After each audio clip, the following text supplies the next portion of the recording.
Gavin, if you could remind me when I've got 4 minutes. Yeah, I do. Otherwise I'll just ramble on.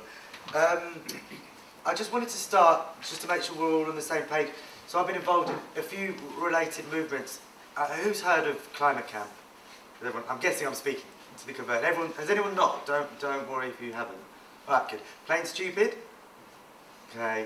For those who haven't heard Plain Stupid, it's a climate action group specifically focusing on the environmental and social injustice impacts of the aviation industry, being one of the fastest growing causes of CO2 emissions.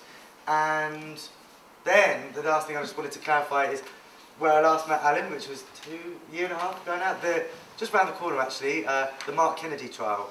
Well, it wasn't the Mark, you don't want to give him that credit. The trial around where there was 113 of us who were going to occupy the power station around the corner.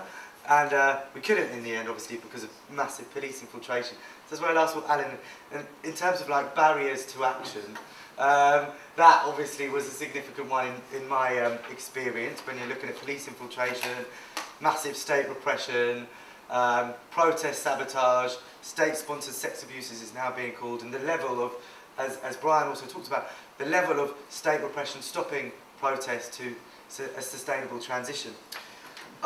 So yeah, they're the few specific movements I've been involved with over the past few years related to sustainable movements. And the first thing I just wanted to read, and again I'm going to do what Brian and just read something. This was, as you were saying, Mark, the climate movement, a lot of people say, is dead in the water for many reasons. I don't entirely agree with that, but it has splintered off for many reasons over the past few years. And this was something that was written in response to general climate camps, as to the kind of problems internally that you alluded to and where we kind of need to go. So I'm just going to read a bit of that and then go on to the specific messages internally in our organising that we need to address when it comes to climate activism, sustainable transitions. All right. So it was quite. I didn't mean to be harsh, this, but anyway. All of us involved in taking action on climate change hold tight and ask, who are we taking our actions for? Who are they supposed to empower? Our actions to halt runaway climate change in the UK are, at best, too small, too minor and too abstract to make an impact in the scale that we want it to. It is embarrassing. It is an embarrassment. By no means fully at the fault of our organisations, such as Climate Camp, Plain Stupid, etc., but an embarrassment nonetheless. An embarrassment that there is a gaping divide between our intentions and the very people we earnestly desire to reach. Embarrassing too that we have been gladly blindfolded, polarised, and now the state is playing toy soldiers between the people who can afford to take a week off work and sit in a camp during the biggest recession since World War II and care about climate change and, well, the vast majority of society. Look out of the window of the environmental movement and stare hard at the potential audience of things like the Climate Camp. Right now, our intentions, our passions and our desire to break the law for justice mean nothing to the boy in the park chasing smack to escape his poverty, to the single mum laden with heavy bags, working 3 jobs, to the families eating practically dog food for Christmas dinner, and to the many communities of ethnic diversity whose every day is a grim battle for food, water, shelter, and above all some semblance of dignity, sod all. Right now, most of the UK population is broken and needs some form of rescue from poverty, from environmental injustice. When everything has been snatched from them, as it has been, as it continues to be. From basic necessities to survive, to having faith in a system which is snatching many people's livelihoods from under our noses. Who are we to tell them that they should change their way, buck up their ideas and come to weekly meetings when they can't afford to take time off in the first place? Right now, homelessness is rife, poverty is everywhere. We are facing a society which forces the poor to live where they dump their belongings. A crevice so big between those who can afford to preach about climate change and those who have to suffer being told how to live their lives, once again, is staring us in the UK climate action movement in the face. They will not turn to us looking for an inspiration from a movement they cannot afford to engage with in the first place. The last bit, not just this reading. The last thing we need as people living under the shadow of the climate economic crisis is any more sparkling movements, careering noisily around our street corners, shouting that they have the answers on how to change our poor lives. We need this just as little as we need a 2-degree climate increase, or what is it now, 6 degrees or something? Oh. Anyway, UK climate action knows as well as UK climate activism knows as well as us all, there really is no such thing as voiceless. There is only the preferably unheard. The unheard who can't afford to notice our protests, our demonstrations, let alone take more time off work to dance and look on at coal sites. across the UK is as if we were being rounded off into 2 trucks in the middle of the night. The lucky few armed with their climate science peer-reviewed journals, overland tickets to Europe, organic cotton bags and energy-saving light bulbs. And the mass stuffed into a truck, laden with no options, no climate change information and no avenues for action. These are the people around the airports, around the coal-fired power stations, waiting for this call of redress, hoping that one day one of the activists, journalists, biographers, academics and writers who shove a microphone in their face to cover their story turns out to be good luck or God. So that was the initial response. How long do I have left, Gavin? About 4 minutes. Okay, right, okay. And when we broke that down, and this relates to what Mark was saying, we broke this down into 10 points in terms of our internal organising towards a sustainable transition and what we really need to do if, A, we still want to have movements alive around climate change action and sustainable transition. So the first message is effective climate action needs to address privilege. Why the movement is predominantly young, white, middle class and able-bodied, or that's what it likes to think. And why if someone isn't one of these, they are assimilated and assumed to be anyway. The way that the language, the way of organising, the use of abstract thought, the way of debating and arguing, the accessibility of venues, the need of time and money and many more issues all contribute to the exclusivity and elitism of the movement. What we need is an analysis of ways of how to have proper solidarity and support of and with other already organising groups from the underrepresented groups in these circles, not trying to work out how to welcome them into our movement. Secondly, effective climate action needs to not think that we are the experts. Do we have a self-reflective analysis of what being an activist means and who it excludes and oppresses? Are we accepting that we don't know that all there is to know, that we are not the enlightened few, and our experiences don't represent the all-encompassing impact of oppression of climate change and capitalism? Number 3, effective climate action needs to address time as a privilege. Money and time are privileges in themselves and are upheld by other privileges, for example, patriarchy and education, etc., and continues to uphold cycles of privilege. For example, who has the time to attend hours and hours of meetings and do all the stuff that needs to be done in such a short time scale?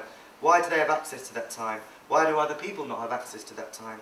Why are meetings made at times which are so inaccessible and unsustainable for parents, workers, etc.? It's so much more relevant now than it was when we read this 3 years ago.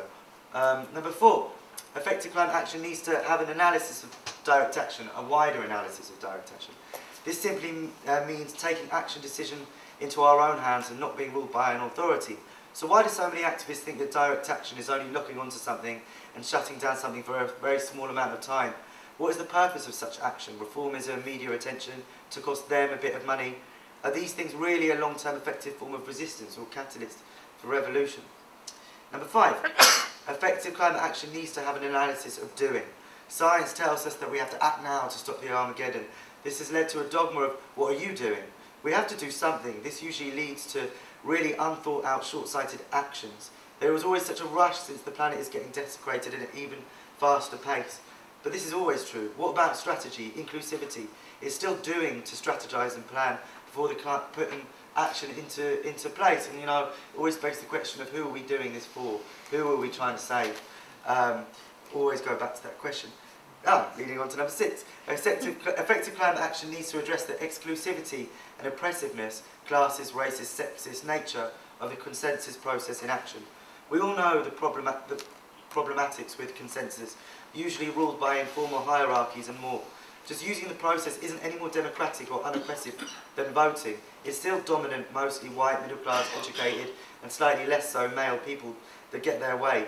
It's still who shouts the loudest, and minority voices are made to feel insignificant, difficult, like they're holding up the process. Number 7, effective climate action needs to address the levels of personal insecurity and lack of emotional support amongst activist circles. As climate change only becomes more intense, our levels of psychological and social support needs to increase. Waking up every morning trying to tackle the world's greatest problems is no easy feat. Burnout, stress, paralysis and depression are increasingly rife in our communities. Our methods of community organising should embrace the need for more support if we are to build action on climate change, not dismiss it as a liberal inconvenience. Only a few more. Effective climate action needs to address anti-capitalism, workers' solidarity and just transition. Inviting people to our spaces is elitist and assumes we have stuff to teach them and vice versa. Taking action regardless of the consequences for them and or without doing it with them means that we are just forcing our opinion and dogma onto other people We do what we think is necessary, relevant, important. That's not useful, long-sighted, anti-capitalist, anarchist, consensual, realistic, or going to actually change anything in the long term. Effective climate action needs to address identity politics. We must analyse our involvement in such a necessary movement on its identity, being in the scene of the environmental movement, road campaigners, etc. Is it about long-term investment in change? Do we plan to be doing the same work when we're 80? This is a crucial question. If we are not in this fight for the long term, then we are part of the problem. Lastly, effective climate action needs to address problems from people's daily realities. It is the how we are organising that is most troubling. Just swooping in on a site and then swooping away the next week is not going to get anyone into climate activism. Community organising methods without relating issues to people's daily lives, when compared to more imaginative methods we could be so proud of, remind us all of yesteryear's organising. This is about eradicating methods which contribute nothing to our imaginations. Without community consultation or an outlet for people to get involved through their means of communication, not ours, there will be no buy-in to the actions that we plan. So just to put that into the last few words, you know, it's interesting what Mark was saying about where things have gone now, because a lot of people involved in climate campaigns, stupid, etc., have filtered down into a lot of other movements. So people are obviously still very active, but issues like the riots, insurgencies, these massive inequalities of where people are organising on the ground and relating poverty to racism, to climate change, and seeing the general devastation and the war that's going on the poor. For example, next week we're going to be having a, on the anniversary of the riots, an event in London looking at the connections between racism, inequality, poverty, gender injustice and climate change, and seeing where the borders lie. So I hope that just gave a few ideas. I hope it wasn't talking too fast, and I hope that related to those 3 questions. Any questions? Oh, he's doing my job for me. Yeah. It's fantastic. No, now that Elvin's policed you into what was clarification. Okay. Question. I mean, loads of in-depth questions that I want to ask following up as we open up the discussion. But maybe if we move on and take Kelvin, and then we can open it. Cool, thank you.